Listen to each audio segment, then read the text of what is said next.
Kalnas nemažas, panašu, šį rytą iššūkiai laukia, nes vienaip ar kitaip reikia atsidurti kitoje pusėje. Nežinau, ar čia jaučiasi mastelis dabar, bet galimai bus ką veiks.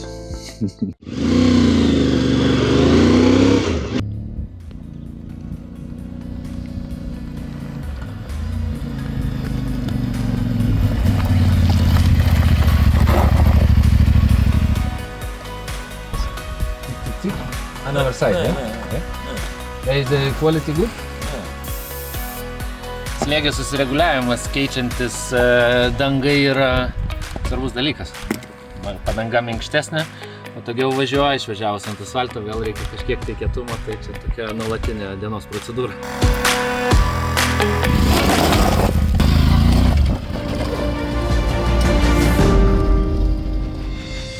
Kaip ir įprastai gyvenime, tai reikia pradėti.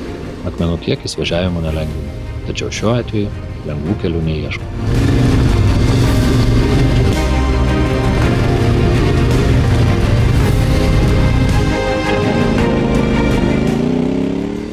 Nu kaip, Jurgi, keliukas, kaip važiuojasi?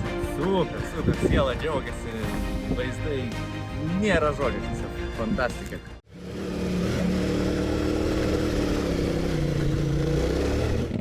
Kalno viršūnė pradžioje visuomet atrodo aukštai ir toli, tačiau ją pasiekus automatiškai galvoje sukasi klausimas, kur kelias nuves leidžiantis žemyn.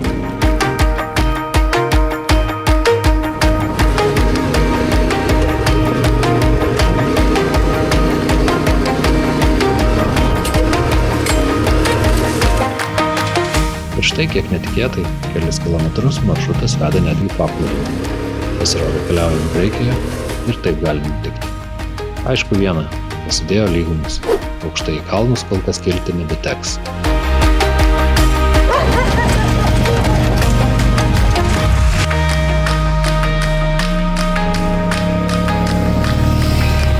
Vaizdai sultingesni vieni už kitus. Jau alsuoja Graikijos etapo pabaiga.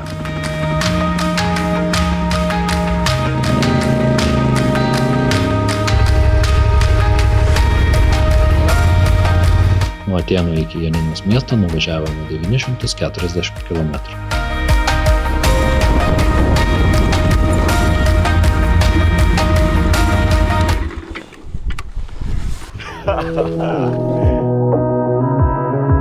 Taigi Graikijos etapas įveiktas.